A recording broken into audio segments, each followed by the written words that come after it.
So I would have to say, if you ask me which person in the hunting industry I have the most respect for, it would probably be Jay Scott. And I've had the You're just saying that privilege. because I'm on the other line, Drew.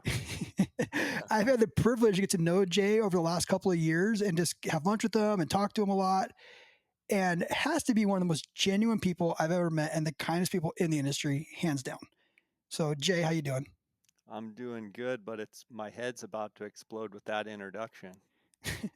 So Jay, did you know that so my first out of state hunt was a javelina hunt in 2015 or 16, and I had no idea what I was doing. I had a pair of like red field binoculars on my chest, no tripod whatsoever. And I went over to Arizona, and my buddy's like, he had gotten a tripod somewhere, and we ended up listening to a Jay Scott podcast on the way home. And so, without you knowing it, you taught me how to hunt. Well, I don't know what to say about that, but I'm glad at least to get one or two listeners out of all these years. I'm grateful for that, and obviously, you know, building that fire inside of you that's made you create just an incredible company with Tricer, and what you've got going is really cool to hear you say that, and I'm excited to hear that I was a little part in kind of kindling that fire inside you to want to glass better and be better, be a better hunter. And for years with my podcast, what I tried to do for a long time is just educate and inform people, and um, with my interviews, try and pull out the best I could of people so that everyone listening could get a little nugget, and maybe be able to take that into the field to make them better at what they do, more efficient at what they do. And so, kind of my personality, I tend to analyze, and some would argue, my wife would probably argue, overanalyze and try and be efficient with a lot of things that I do. And so, with my podcast, my style is, I've heard it before, somewhat dry and whatnot. It's not too entertaining, but I feel like there's a lot of information and education. And, over the years, I've uh, been able to help people be better. And, for me, um, the whole reason I started my podcast was just to help people be better at what they do, and help them learn something. So, to have you say in 15 or 16 you listen to a podcast, and now to see where you've gone, and what you've done with your hunts and with your company, again, I'm just proud to play a small part in that. Yeah, and I know people outside of Arizona. I would say Southern California, but Arizona, Southern, Southwestern aren't going to like this. But the best glassers in the world come out of Arizona, and glassing pretty much originated in Arizona because of our favorite deer, the Coues deer, which I have a love for, probably because listening to your podcast, honestly. And it's been really neat to kind of meet like some of the royalty, right? Like I've got to become really good friends with Cody Nelson as well, who's a good friend of yours. And I'd love to start picking your brain on that a little bit. Let's start about that. Like let's talk about tripods and where you were at in the '90s compared to where you are now with glassing, and how that evolved. Yeah, I don't know if I completely agree with you saying the best glassers come out of Arizona, but I would certainly agree, glassing here in the Southwest, Arizona, New Mexico, Utah, Colorado. But, you know, there's something to be said about the Coues deer hunters, the guys that were, paving the way before us and before me and before you, that figured out that these Coues deer are very difficult to spot. And as it still happens to me to this day where, you're looking at a deer, you've spotted him, he's, 750 yards away and on an open hillside, and you're looking through your binos on a tripod, you're stable, everything's good. You look over to the side, maybe to get something out of your pack, you go right back in your binos, and you can't see the deer. And the deer hasn't moved. And then all of a sudden, the ear flicks, and you realize the deer is right centered in your binos. He never moved. And there's not a lot of other animals I feel like that happens with. But with the way the Coues deer blend into their terrain, I think it's forced guys that hunt for Coues deer extensively, and have kind of cut their teeth on Coues to become very, very good, efficient glassers and be very detail oriented and, learn the speed of glassing and the pace of glassing. And quite honestly, if we were routinely looking at bigger animals that didn't blend in as well, I don't think some of us guys in Arizona that have grown up Coues glassing would be as good as some of the guys are. I think the animal itself lends themselves to uh, kind of making maniacs and freak glassers in that, just like that example of that deer that's centered in your binos, and sometimes you look back and you can't even see where the deer is until it moves, flicks a tail, or twitches his head or something. uh you know there's a lot of guys in front of me. I remember buying my first pair of Swarovski 10 by 42 SLC binoculars. I had kind of graduated from the 10 by 40 Zeiss, the black ones. I didn't have a tripod or have them mounted on a tripod. And I remember Dar and I actually scrimped up and saved, and we each got a pair of 10 by 42 SLCs, and then quickly mounted them on a tripod. And the tripods were cheap and had like the Velcro strap, and Hmm. but once we had the ability to mount on a tripod, for me, it kind of changed the way I hunted. It changed the way I glass. It kind of changed the way I looked at these deer. It changed my whole outlook. It changed the whole system that I use. And quite honestly, I think I was a pretty darn good glasser off my knees with those Ice 10 by 40s. Um, but once I was able to mount those on a tripod, even though the adapter at the time with the Velcro strap on both sides wasn't super efficient, it took glassing to a whole nother level for Dar and I. And even Cody Nelson at that time. Cody was probably right about the same time he bought those 1560 Zeiss, the big Zeiss, the big hammers, and he was mounting those. And Dwayne Adams, just awesome Dwayne Adams down in southern Arizona, kind of one of what I would call the godfathers of glassing and Couster hunting, someone I look up to this day very much. The um, I listened to a podcast with Dwayne with you, and he yeah. said the angle of the dangle, and that changed my life. Yeah, and Yeah, we can talk about the angle, the dangle. The yeah. interesting thing is, once you glass on a tripod and you have a system, which is, um, what Dar and I learned early on, and Cody learned early on through trial and error mainly. But once you got that angle where you could get on a lip of somewhere where you have a Hmm. big broad view, and you could see down, you could see across, you could see up, and then start using the contour, Hmm. whether it's just a saddle of a ridge, a rock pile, something that gets you up where you can see. um, I think being able to have this open terrain that we have here in Arizona and Mexico, I think anybody listening that maybe not as familiar with glassing off a tripod, but they're from Michigan and they can only see 200 yards, I get it. But once they come out and hunt with us, and once they spend some time out in this open country, I think people get better quickly once they realize there's some of those little tricks, of finding good glassing areas, good glassing spots, what makes a good glassing spot, etc. um, and once you put yourself in that type of position, then it just becomes a matter of slowing down and sometimes speeding up, depending on what you're doing, but getting kind of a system. And then as you uh, for me, um, I got more and more confidence as I began to glass off of a tripod. And glassing with Dar, and he's still probably the best glasser I've ever been around.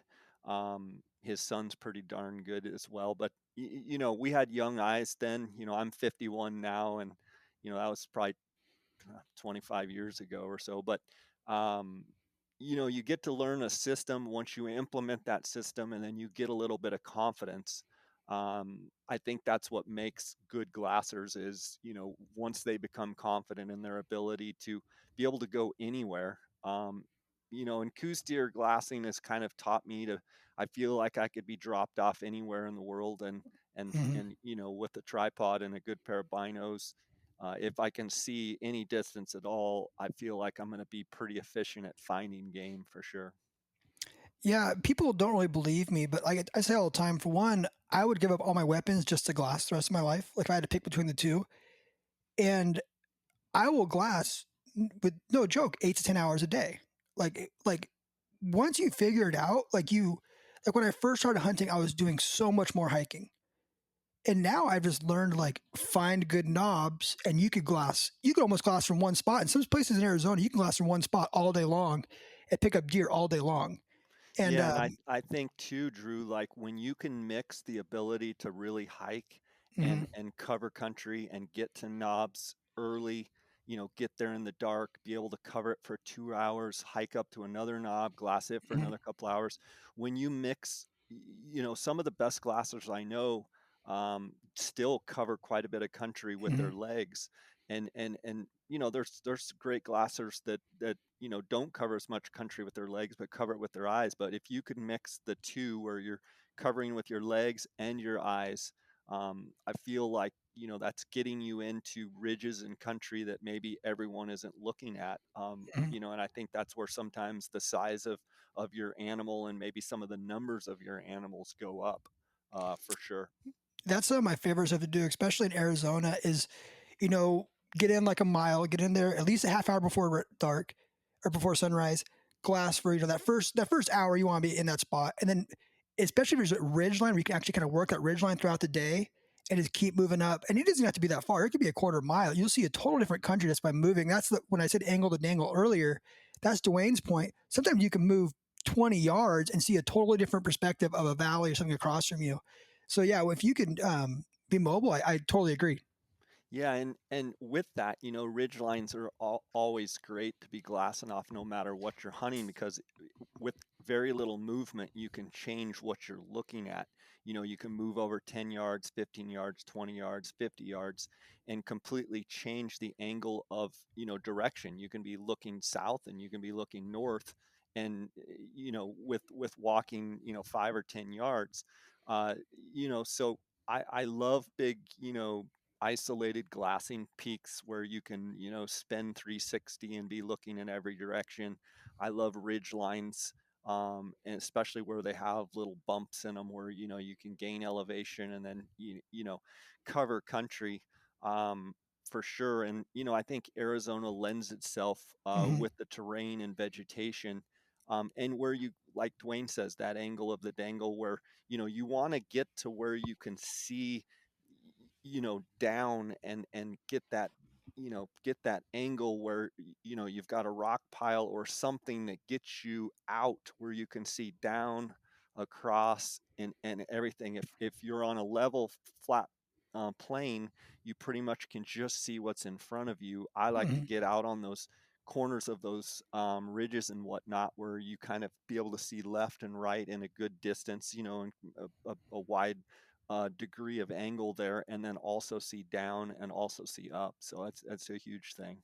I feel like you always want to have your feet below you. I think that's a good kind of motto for that. Like if you can find a spot where your feet are below you, you can glass across. Like I never want to be at the bottom of a canyon looking up, especially for Coues deer. I mean, if an elk's the size of a school bus, but a Coues deer, it'll behind a cholla cactus you can't see it. So if you're not, Yeah, I if you're mean, looking up at them, you want to be up high and looking across, you can down. look down and across. The thing about down and across that angle, is with the vegetation, here in Arizona and Mexico, where the Coues deer really like to live. If you can be looking down and across, in other words, it takes the play of that vegetation that's, 2, 3, 4 feet high, and where you're just looking at the top of their back. If you're up looking down, you open up that whole angle of being able to now see from like their knees up. And so, typically looking up for Coues deer is very difficult because they're not very tall animals. And that vegetation gets to sometimes where you can only see their rack or their ears, Whereas if you're looking at level or down, it opens up that whole plane and gives you a much bigger angle there to see their body. Yeah, I kind of drove some of my camera guys crazy this year because I have a thing. It's very similar to me for like coyote hunting. Like if I go into a coyote stand and it doesn't have the right wind or I don't have the right elevation, I don't want to hunt it. I'd rather just move on to waste my time. And the same thing for glassing. I'll take the extra 15 minutes to go the next quarter mile to get to a good point. And actually, when we killed his bigger buck this year in Utah, we were only going to move like a quarter mile, and we ended up going. When I got over there, it just didn't look right. We ended up going like another half mile to get to a point where I actually could glass up and across and see these canyons. Um, like I think it's worth the time to get to a point where you have a good glassing knob. It's just you're going to gain more from it than trying to glass uphill. Yeah, and another thing, taking so many hunters over the years and having a lot of different variety of people with different levels of skill and whatnot. I think a lot of it too is your approach to those glassing spots, and you can have the greatest glassing spot there is out on a rock pile out on the tip of a ridge, but if by the time you get out there and get all set up, that big old Coues buck that's laying over there at 450 yards has watched you the whole time. Mm-hmm. He's either going to stay there and lay low or he's going to have already squirted out of there. So I think, a tip that I could give to guys out there is, find those great glassing points, in your research, whether you're, whatever mapping system you're using, Go Hunt Maps or Google Earth or whatnot. But try and figure out your ingress and egress, how to get in and out of those glassing knobs and spots, and without being detected and without being seen. And Mm-hmm. there's guys that really like glassing off stools and all of that. I kind of prefer, I'm a little old school and kind of like glassing off my rear end, but part of that is to get as low as I can, and stay as low as I can, so my profile isn't up. And there's a lot of things that I like about your tripods, but one of them is that they're quiet. And there's nothing that irritates me more than when we've snuck, we've hiked our butt off all morning to, hiked in an hour with headlamps and get almost to where our glassing point is. And then, I said, okay, let's sneak out here. And we just slip out to the edge of that point. And, there's beautiful canyons on all sides of us. And get out there and guys start clanking their, aluminum tripod legs together and making noise. Um, that's one thing as a guide and outfitter. uh Being stealthy, I always say, approach every glassing point as if you're in a war. Someone, that deer that you're trying to find is going to shoot back at you. And if you kind of approach it like that, where you know like it's literally wartime and that those animals could shoot back at you, you would probably do things differently. And once I started kind of thinking about it like that, I chose my knobs differently. I chose how I approached those knobs, and I approached how I sat there and glassed, because I've seen some of the biggest bucks we've ever shot, have been because we were able to sneak in and not be detected by them. Whereas I've seen some great bucks get away because of errors that I've made or errors that people with us have made. And it's just something, trial and error, that I've learned to be very stealthy when you get up there and be glassing on those knobs and whatnot. Yeah, I've blown quite a few deer out just skylining myself and just coming up and not. A lot of times it's because it's middle of the day and you're not thinking about it and you're just going along and doing it. And you get up there and all of a sudden you freaking blow out. And a lot of times those Coues deer, there's more than one, right? Or you'll get a doe and she'll blow out and take all the bucks with them, and it's just you got to be careful with that 100%. And they are, I mean, they are the most weary deer. We're going to get into that too because I want to talk about why it's the greatest deer God ever made. But I think we could do glassing a little bit more before we get to that point. Um, Glassing Coues deer, I feel like I find a lot of deer in the morning. I feel like I kill the majority of my deer between like 10 and 2, or find majority of my deer between 10 and 2. So many guys go back to the truck. I love that time of day because it's like the rebedding time, and I feel like they're a little bit more like as they get up for that 15 minutes, and I feel like you could find a lot of deer in that time frame. You know, probably 25 years or more ago, Dar and I were in Unit 34A in Arizona in January, and it was archery season. And maybe this was 30 years ago now, but a long time ago, we ran into game. He's retired now, retired game and fish officer. His name's Kurt Batty. I think it's Bahti. And he was kind of a legendary game and fish guy and an avid Coues deer hunter. And we ran into him in 34A, and we had seen quite a few deer. And, we were kind of just talking to him. He was talking to us. And I forget if he checked our licenses or what, or maybe he was hunting. I don't remember exactly. But um, regardless, we were talking to him, and he said, boys, he said, "You seen quite a few deer?" I said, "Yeah, we've seen quite a few deer." He said, um, I highly recommend that you spend a lot of time between 10 and 2 glassing. And, at the time I was like 10 and 2. And he said, "Yeah." He said, that shade change. Hmm. He said, when that shade changes, those deer will get up. And a lot of times they'll get up and feed for a little bit. They'll get up and change their angle, their position where they're bedded. They'll feed a little bit. Maybe they'll go to the bathroom and then they'll lay back down. And he said, you guys need to be glassing between that 10 and 2. And, darn, I had done a little bit of it, but I credit Kurt Batty for telling us, these Coues deer specifically, most always will get up between 10 and 2. And from that day on, darn, I really started glassing, uh, heavy in the morning at what I call prime time. And then if you got to take a little break or move to another knob, or, even go back to camp, go to the truck or whatever you need to do. But then we started really glassing between 10 and 2. And with that, he also said, pick out on those hillsides, pick out the most predominant afternoon shade spots. Hmm. And that really resonated with me. And so once we kind of honed in on throughout the year, 365 days a year, if you look at a mountain range, if you can look on a map, or you can just go and say, where is the predominant afternoon shade? So on that hillside, where does that afternoon shade fall every day in and day out? Where does the shade hit first? Where does the shade stay the longest? That's where we started finding the most deer, the more mature deer, no matter what time of year. It really holds true in the non-rut times when, it's really warm out, and, in the summer and in the fall when a lot of those early Coues deer hunts are going on. If you really just get to where you're glassing those afternoon predominant shade pockets, our buck numbers went up, our maturity of bucks went up, our total deer sightings went up.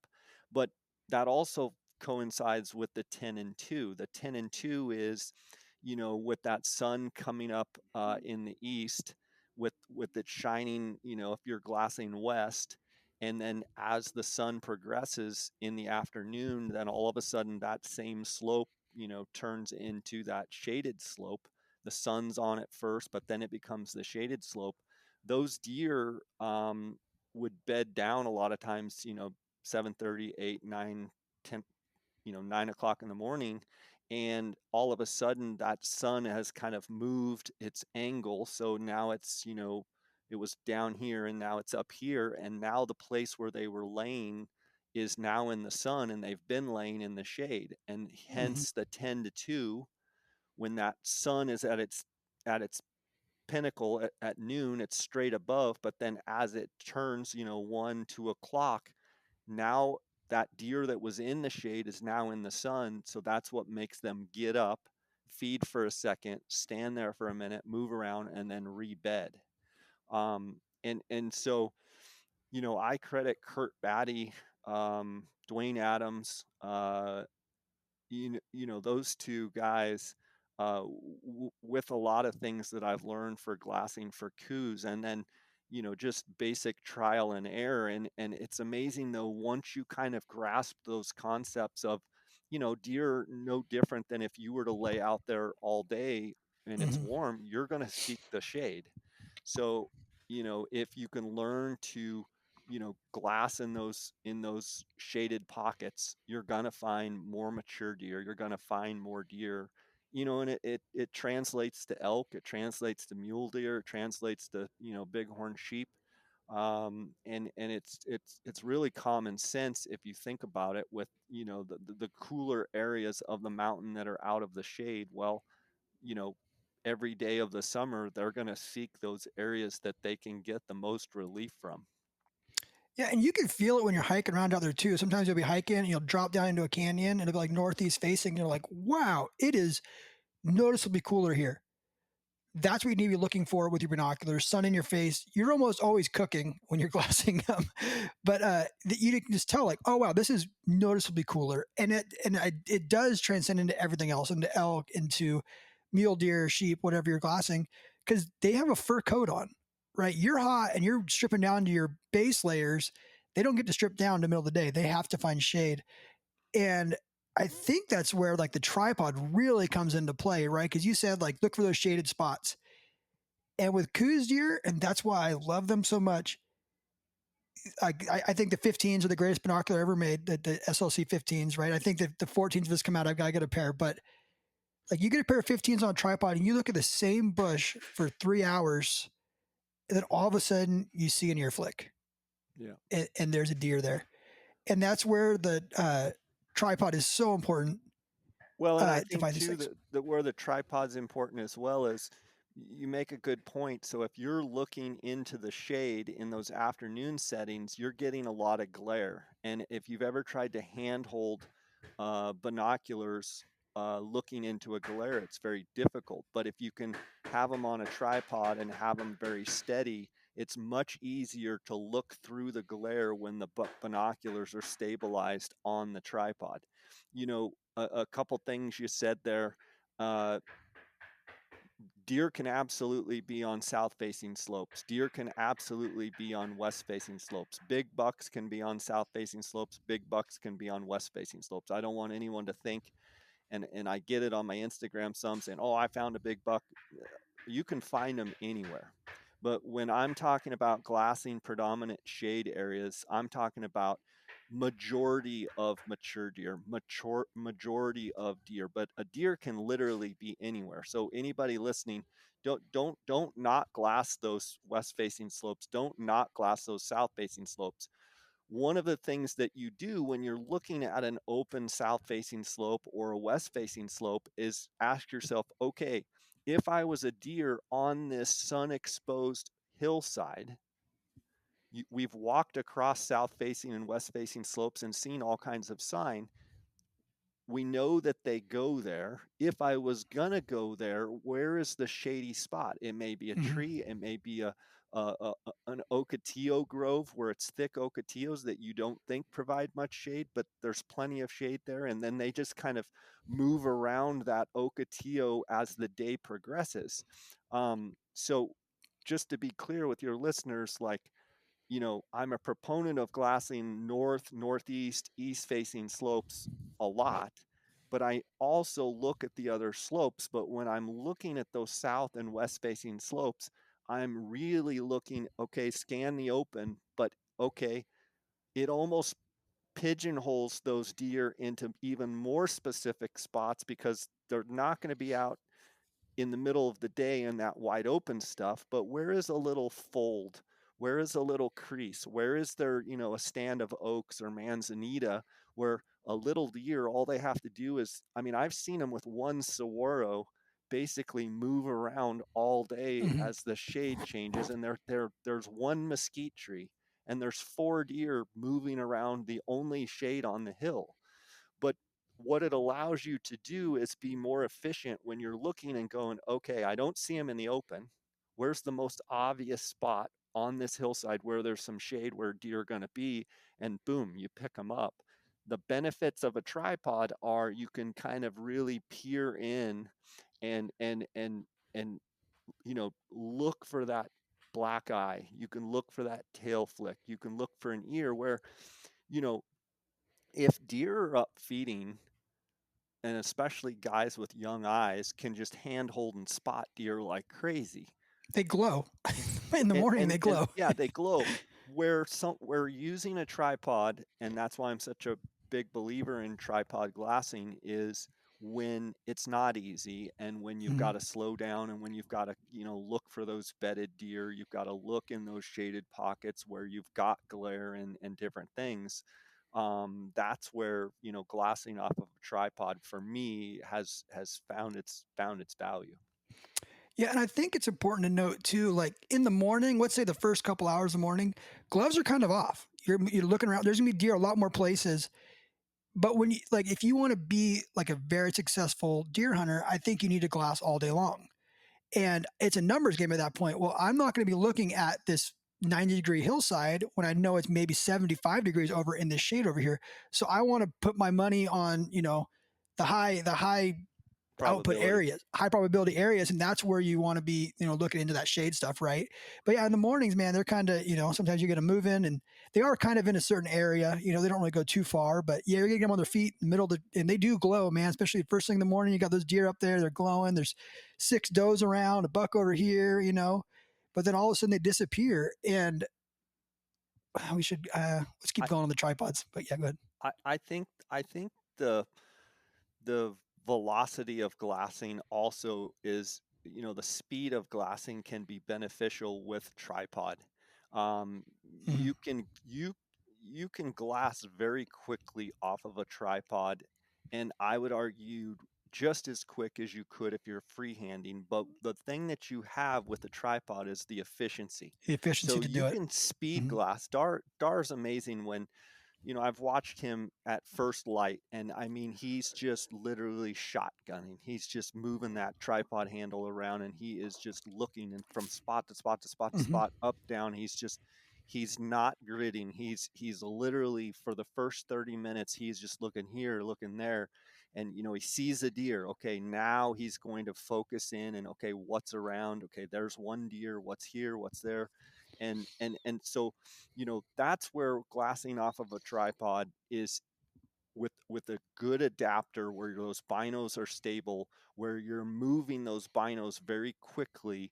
That's where glassing off of a tripod is also very beneficial. So I mean, I look at it as, speed glassing, very efficient glassing when you're moving, but then I also look at it as the day wears on, then slowing down and starting to look into those pockets where those deer are bedded, where those deer are stationary.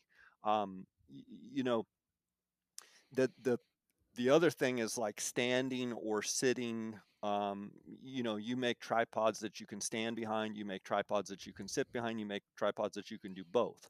um, and I feel like I'm a big proponent of, especially when you're really after something hard, is try and get as low to the ground as you can, and try and get those tripod legs uh, out where they're good and sturdy, stable. Try not to use the extension as much as possible.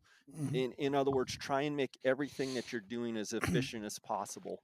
And getting low to the ground. Some guys like glassing off of a stool because it's more comfortable. And I would say whatever makes it more comfortable for you, whatever allows you to stay in the glass longer, is better. If it's sitting on the ground, great. If it's glassing off of a stool, great. If it's standing, great. I've caught some flack over the years for being picky of guys standing and glassing, and it's not that I don't stand in glass at all, because I do. But hunters that come and hunt with us over the years, when I see them right off the bat standing and glassing, and some of these are 25, 30-year-old guys that don't have bad backs, and they're just standing and glassing. For one, you're a target. They can see you. Mm-hmm. You're standing out. And I believe standing has its time and its place. Sometimes you want to stretch and just stand in glass. That's better than getting out of the glass. um, but I don't know where I got off on this tangent, but I like sitting and glassing best. But I do like the fact that you've created these tripods where you can sit and you can stand. and you can be pretty darn efficient standing as well. And as I've gotten older, I get to where I do extend the legs and stand up for a while in glass, and then go back down and sit and stand back up and kind of move around, get the blood flowing a little bit. And that's another benefit of having a tripod is you can do both, but you want to have that stabilization. It's very important to make sure that those binoculars are stable, because any vibration that you're going to get you're going to miss stuff. And especially the older I notice, the older I get, the older my eyes get. They're not as sharp as they once were, and so I have to be even more stable. Every year that goes by that I get older, I have to be more stable. Man, I'm like just now experiencing it. Like me and my wife we make coffee and read the Bible together every morning. We do this like year Bible, and we have cheaters now. And like you put them on, and it feels so good. You're What just like, number oh, what number of cheaters are you? The uh, 1.25s, the smallest, that's the no, lowest power, I I think? think I got like One and a halves? two twos or something like that. It's too much to where if I look far away, it's blurry. Yeah, yeah, But you put them on, it's like, oh, that feels so good. It yeah. feels so good. But I'm actually running eye drops now because my eyes when I bring eye drops in my vinyl harness, my eyes just trying out and they are getting a little bit worse out there. So my setup when I'm glassing, pretty much exclusively, is I'm always going to take my back two legs and I'm going to put those in the second position, which is kind of like a 45 position, and the front legs pretty much going to be straight down. And I always extend on my tripods since they're inverted. I always extend the fat legs first. I never extend the skinny legs. So, like, if you're going to be, say, you're using a traditional tripod, you always want to extend the thickest legs first, not the skinny ones, because the skinnier you go, the more flex you're going to get in there, right? So, I want to have those back two legs in a 45 wrapped around my body, and then I want to be into that tripod. And a lot of times, I actually have my weight on the tripod and I'm glassing. Um, you're more stable. That's one of Um, the things that first brought me to your tripods is when I saw your inverted legs. mm, As someone, used a bunch of different tripods, but once I saw your inverted legs, to me, that kind of gave me the sign that you either knew the value of having your thickest legs do the most work for you, or that you wanted. In other words, I wasn't sure if you knew or if you were just thinking that that was a good idea. But after getting to meet you, I realized that you understood that having those thicker legs be the ones that do the most work for you the most of the time is important. Whereas if, and I'm sure people listening, if I'm sure they've seen your tripods, but the principle is basically on other tripods that aren't like Tricer. uh, you see guys using the skinny leg portion a lot, where I would mhm, try and use that as a last resort. I'm exactly. going to use basically just the standard tripod, not extend the little skinny parts if I don't have to. Well, when I saw these Tricer tripods with the inverted legs, I thought either Drew's been listening to my podcast, I didn't know at the time. Which I had been, yes. He'd either listening, or this guy knows something that I had already figured out and that Cody and I had already been talking about. So that was the first thing when I saw Tricer tripods. I was like, this guy he either knows it or he's just learning it, and he wants to make a stable tripod. And so that's the first thing I saw with Tricer that kind of got my attention. So one of the things that I've been really good at is just listening, right? Listening to you, listening to Cody, listening to Brady, listening to podcasts, and listening to complaints, and then just addressing those complaints. It's basically making a better mousetrap, right? So hearing these things, right, and how can I make this a better product?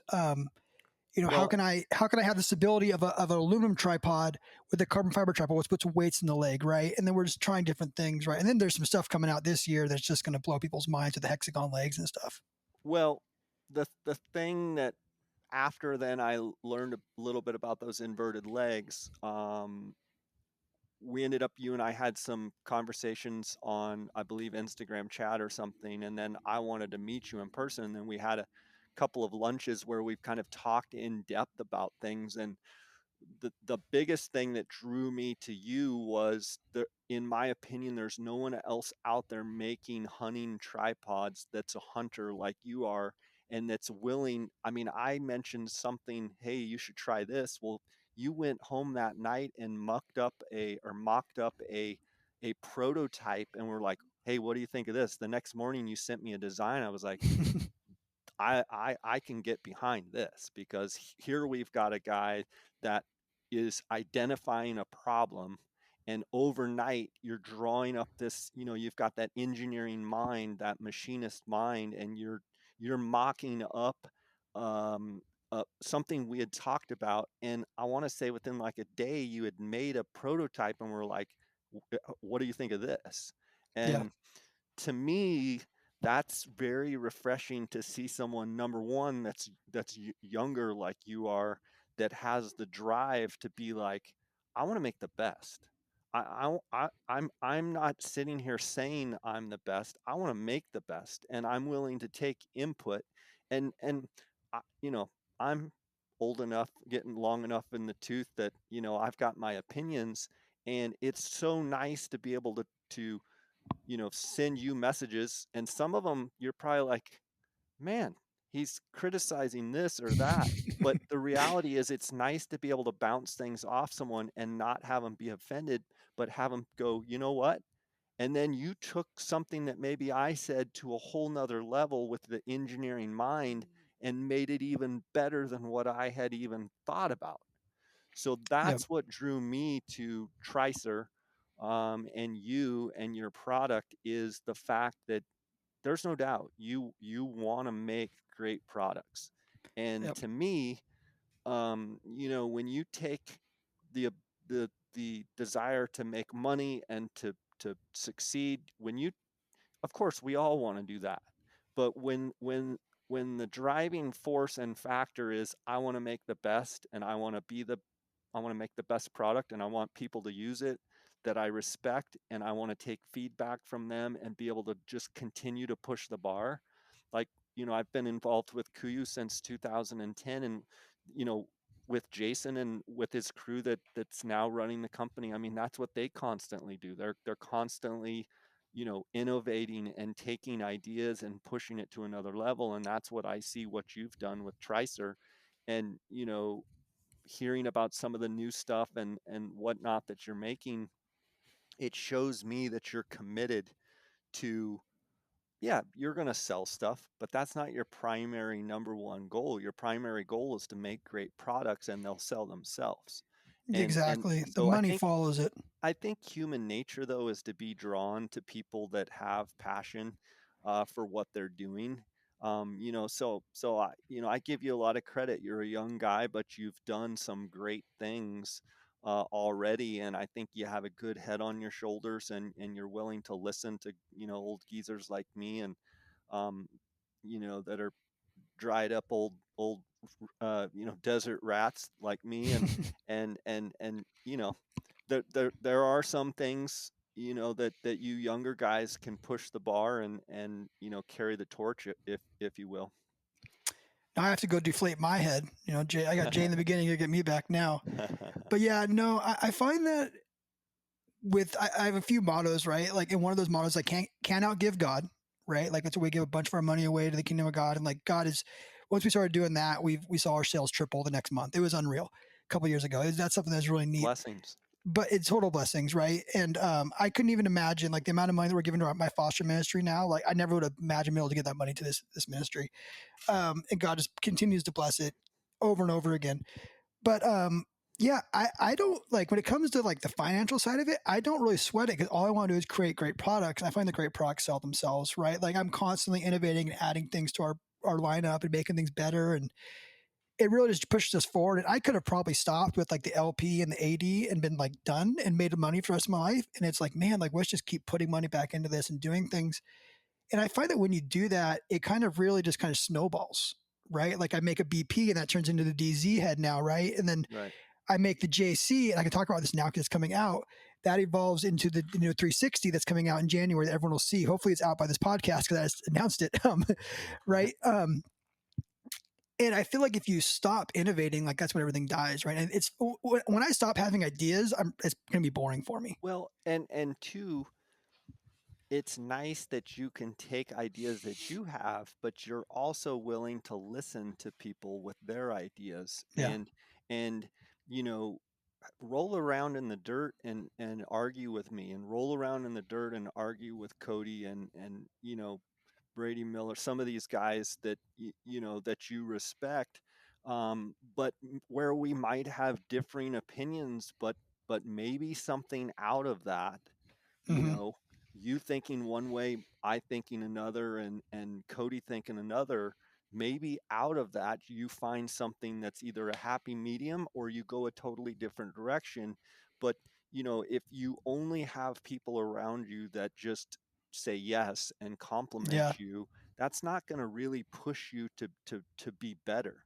And so, in life, I think it's good that you have people around that are willing to tell you, man, I think it's this way. Doesn't mean you have to agree, doesn't mean you have to do it that way, but maybe just hearing that other opinion that's not yours will open your mind to maybe go and do something, you know, that none of us have even thought of. Yeah. So that's kind of cool, and that's what, for me, drew me to your brand and drew me to, using your products that you kick out, and knowing that, you're literally staying up at night going, how can I make that better? And like literally the guy that grabs his, prototype and just throws it against the wall and says, start over. I'm Yeah. starting over.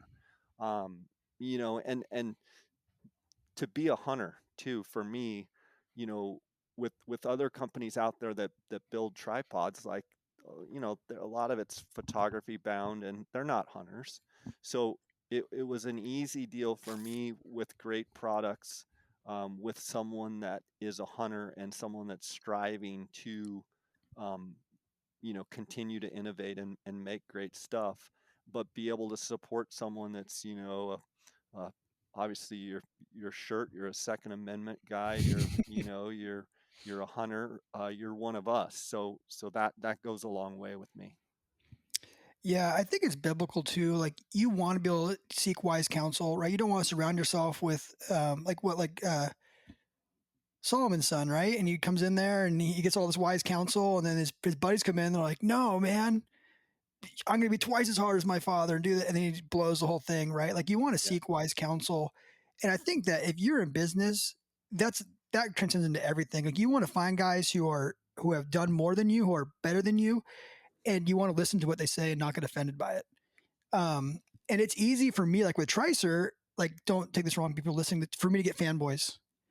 Like there's guys right now who like I had a message the other day that said if you could crap in a bag and I'd buy it. Like that made me feel great. But I'm probably not gonna have that guy prototype for me, Yeah. because he's an awesome dude. Like we talk all the time, but I'm like, I want somebody who's gonna look at my stuff and say, "Hey, change This is this. junk. This is This is this is junk. not right. Change This this. Let's is make this right. better." And you have to be willing to pivot too. I think when you get so stuck on like we're only gonna make our tripods this way, this is it, and the whole world's changing, you need to make some changes, right? And look at it. And that's what we make changes to all of our stuff. Like I've made changes to the LP panhead now. I've said it on this podcast like 5 times. It's a 4 ounce panhead, and I've made 5 changes to that thing in the last 2 years. And most guys don't even know it. We don't really announce changes to our product. We kind of just like evolve and make. Hmm. We added a set screw, then we added Arca to the bottom per Cody Nelson, and then we added, we changed the knob on a little bit, and we changed this little clip on there. These little tiny things, but it makes it better. That's one thing I respect about like Steve Jobs and Elon Musk is like Elon Musk has his cars are what's sexy, right? It's the S, the E, the X, and he never changes the name of the car. It just continues to evolve and grow, right? Right. And I think you could do that with tripods, and if you're willing to listen, you can make something better. And I think you should constantly be trying to improve, right? Like you shouldn't be if you, when you stop trying to improve, you're really going to go stagnant. Yeah, and I mean, there's always going to be things that you can figure out to make things better.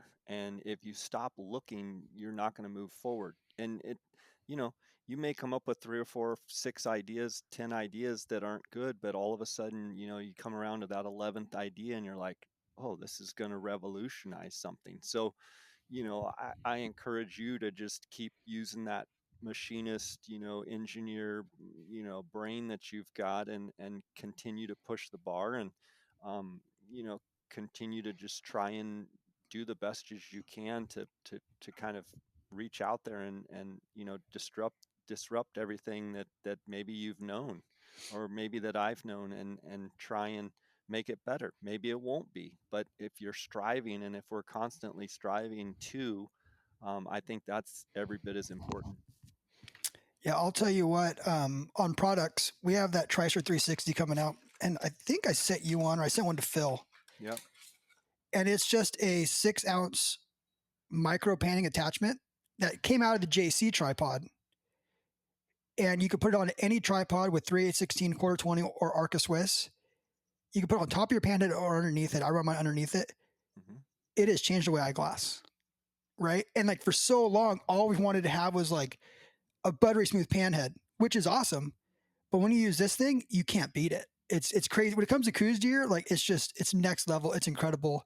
Low density. Like I live in San Diego, so we have like the most low density deer population in the world. You have to be slow. And Right. this forces you to be so slow. And that's one of those things where it's just like an outside the box idea that I think is going to revolutionize glassing.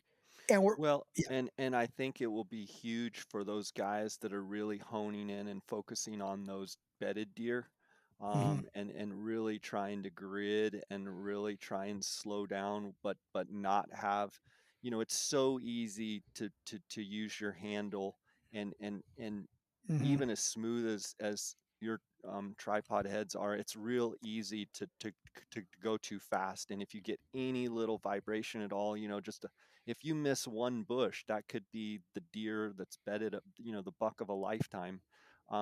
So to have this concept, this Pan 360, where it literally allows you to glass very slowly and methodically, in a horizontal plane fashion, primarily, which, if guys can get to where, yes, there's times when you look up and down, but when you get to where you can look from left to right or right to left in a very um, level plane, and then be able to shift and work those, like broad brush strokes, Mhm. and get where you're just, you're not missing anything. That's where I think that 360 is gonna, really do its thing. So let me run something by you. Like this, we're going back to glassing now. Something I changed this year in my glassing style. Um, I used to be, I'd get to my knob and I would glass like wrench my neck all the way to the left and then go all the way to the right. And this year, what I've kind of done is like, you know how when you go shooting, like you have like you're shooting, like you're 15 degrees each way.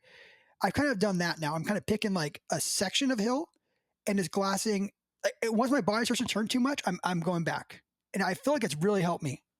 Well, and I feel like the older you get, the more that you'll get yourself in trouble by turning your neck so far to the left or to the right. And one of the things I think you can do is break your hill, or what you're looking at, in segments, That's what but I'm you can saying. Yeah. also get to where you shift your body.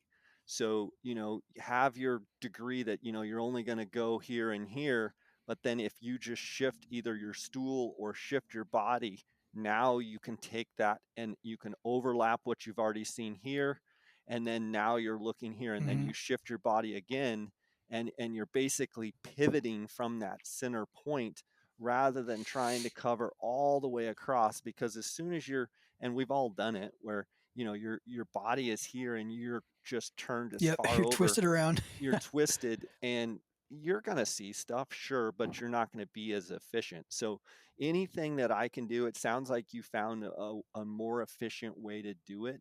I highly recommend. And everyone will have their own system of how they want to be able to pick apart a hillside, I think.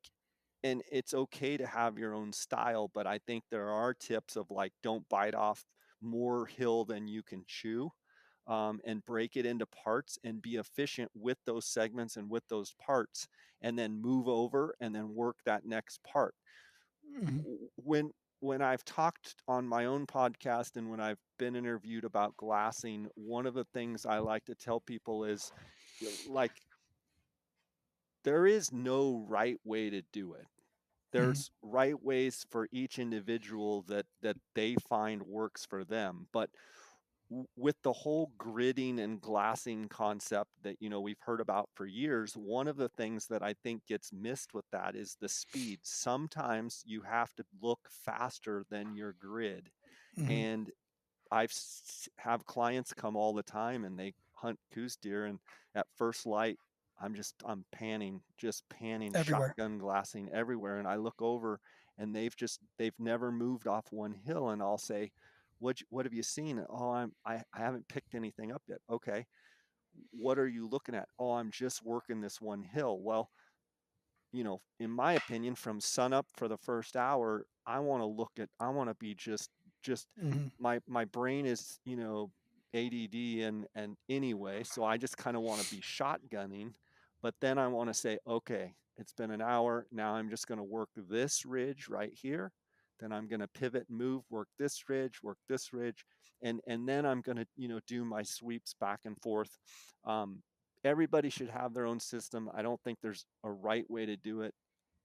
Some of the right ways, if I was going to impart that on people, are left to right, right to left. Do a lot of horizontal panning. Don't Mhm. do the up and down. Up and down is fine to, whether you start at the top or start at the bottom, pan across, bump it down, pan across, bump it down, pan across, bump it down. Don't do the swipes up and down. I don't think that's near as efficient. I don't think the tripod heads are necessarily as smooth going up and down as your horizontal. Yeah. And one thing I'd say with the long sweeps too is you'll learn, like you said, don't bite off more than you can chew. I like that. And a lot of times you'll be glassing, and then all of a sudden you're glassing at sky. Because the contour of the mountains are changing. If that make, I'm trying. I hope I'm trying to describe this correctly. Well, yeah, So you so don't want, yeah, you don't want to get where you're missing by going at a yeah. So you're. triangular It's really angle. hard to grid if you're. Yeah, exactly. So get to where, if the hill drops down like this, get to where, okay, now I'm sky, but go all the way across and then pick it up so that you don't have any missed areas. I look at it as if I was going to paint the screen. Hmm. I'm going to start at the top or the bottom, and I'm going to paint the entire screen. If the screen's at an angle, you still have to paint that screen, and you have to cover everything.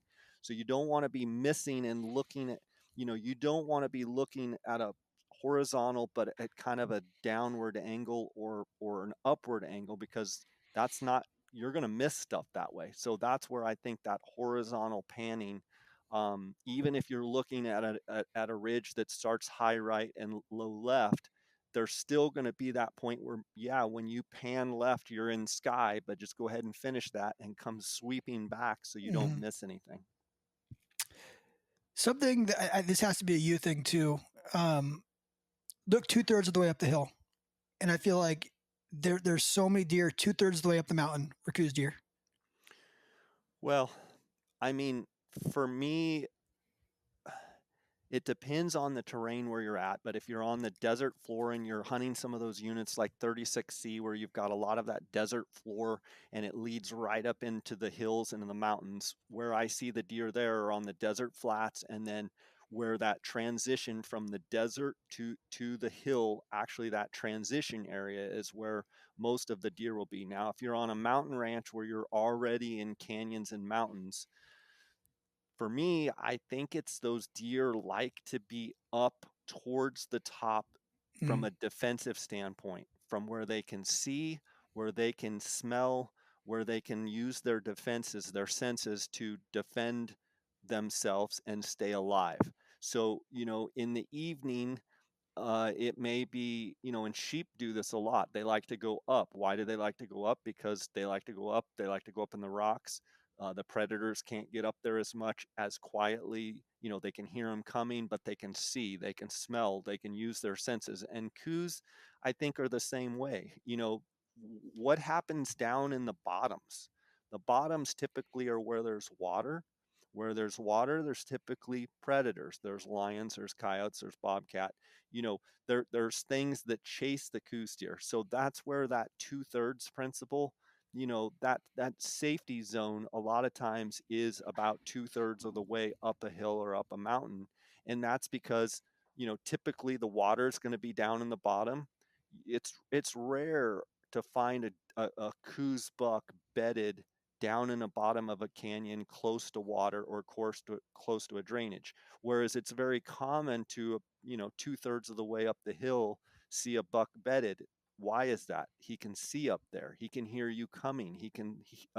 You know, he can see around him. He can hear around him. And the predators typically, sure, they go up there as well, but those Coues deer bucks and does, bucks especially, can hear you coming and smell you coming and see you coming.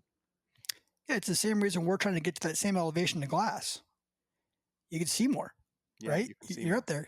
You get those thermals coming up to you too. You can get them coming down, and Absolutely. yeah, that is actually transcended into all my hunting when it comes to elk and mule deer. I find a lot of them in that 2/3 way up the mountain range when it comes to bedding midday.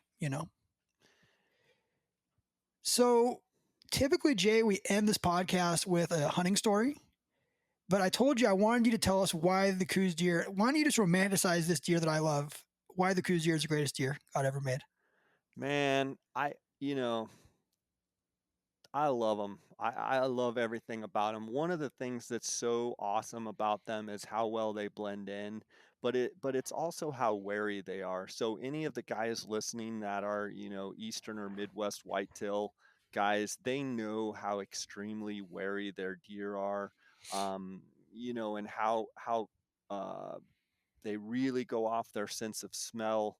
They really go off, their hearing and their sight. But Coues, they're so beautiful. A big buck maybe will weigh 115 pounds, 120 pounds on some Mm-hmm. of those big deer. They're so dainty and beautiful.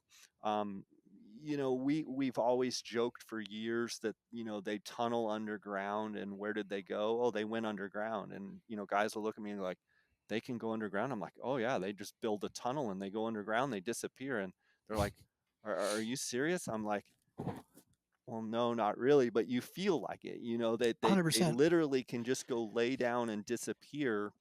And so I think, the lure for me, or the allure for the deer for me, is just how dainty they are, how wary they are, and how beautiful they are. And to me, there's nothing like a big Coues deer buck with, big old heavy beams, and some of these bucks that, we've been able to hunt over the years. Um, when you find big ones, big mature, big Coues deer that are anomalies, um, you know, getting my hands early on some really big deer, has just made me absolutely fall in love with them. I love mule deer as well. I love mule deer, but to me, they'll never be a deer like the Coues for me. And you get those big heavy bucks, those non-typical bucks. Um, they're just they're just unbelievable. They do some of the craziest things where, they'll let a hunter walk within 15 yards of them Mm-hmm. and stay bedded. And I've seen them just put their head literally right down on the ground, or put it to the side and let their antlers go to the side so they're as low a profile as possible. And the hunters walk by, they lift their head back up and they just sit there. Um, and then when you get them on the ground, if you're successful and harvest one, I mean, they're so thin skinned, and so their capes and hides are just beautiful. Like, I mean, there's no doubt about it. I call them God's deer. They're all God's deer, but um, I think Coues are the most special deer I've ever been around, for sure. Yeah, I'm in love with them, man. They are just there's for me. I think that the everything you just said, and then it's like this when you hunt Coues deer. It's like this chess match, and there's nothing funner than like when you finally find one. You're like, gotcha. Yeah. Like it's like me versus him. You're trying to find this animal, and like you said, I am by far a great Coues deer hunter. I can find a lot of deer now. But man, like I have had them go into bushes 100 yards in front of me and laid in front of them for 2 hours, then convinced myself they weren't in the bush anymore, and then blown them out of that same bush. And I'm using $3,000 binoculars 100 yards from them, and I can't see the deer. Yeah, and I they mean, they it hold just, like quail and flush like quail they flush sometimes like too. quail. They Yeah. flush like, and you're just like, what? How? And it's at this point now where I'm like, unless I saw that deer get out of that bush, he is still in that bush. Yeah, you He- know, as beautiful as they are too, when they really, I've had the fortune, this will be my 28th season in Mexico doing Coues deer hunts and taking hunters and you know, 28 years is a long time. And you know, as dainty and beautiful as they are, they're also very ferocious. I mean, when they get to, sometimes when these bucks really get to rutting, they're so tough.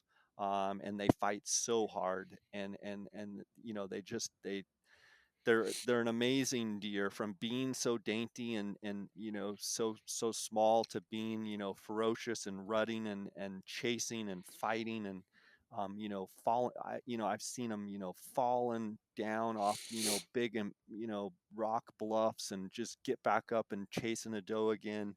um you know, they're just an amazing animal. If people out there haven't been able to go Coues deer hunting, you know, I think it's one of the greatest experiences, and that's what, you know, led me to starting the outfitting business. I just, you know, it's the same way I feel about Gould's turkey. Like, I feel like Mhm. everyone should experience a Coues deer hunt and a Gould's turkey hunt. Between those two, they're some of the most amazing animals, amazing places where they live. And you know, that's what's kind of created a passion for me all these years to just want people to experience the Coues. And like I said, I just encourage anyone out there, if you've ever thought about going Coues deer hunting, you know, there's great opportunities in Arizona, New Mexico, and obviously Old Mexico. But definitely do it for sure if you get a chance. There's a reason why, listeners, everyone who does it goes back and does it. And That's everyone I right. talk to, like talk to Montana guys, like, I don't want to go all the way down there for a cute little tiny deer. It's like, once you do it, you fall in love. And we should end on that too, because Colburn and Scott Outfitters, Jay's got outfitting in Mexico. You could probably get, can you still get an archery tag, Jay? You probably can't get a rifle tag anymore. You can't get a permit by then, but you You got any know, hunts? we're still yeah, I mean, you can do hunts with archery or rifle. You know, for me, I think they're such a great animal for rifle because, you know, a spot and stock rifle hunt where you're Mhm. using your binoculars and your tripod and glassing, they're such a glassing oriented Mhm. animal. You know, it's not that I discourage archery hunts, but to me, they're the ultimate spot and stock rifle animal, you know, shooting them from that, you know, 300 to 500 yards. And, Mhm. you know, I could go on. I mean, I've got, we call it chapters in the book, you know, never get closer than 300 yards of a Coues deer buck that you want to kill. And, you know, that's a little hard if you're archery hunting because you've got to get about 30 Yeah. yards. But, you know, Dar and I have for years said, you know, that range is don't get closer than 300. And if you can be about that 400 yard, when you get inside that, that's when bad things happen. That's when Mhm. they hear you. That's when you make any little mistake, those bucks are onto you and they squirt out of their bed and they're off. But that's probably another topic for another day for sure.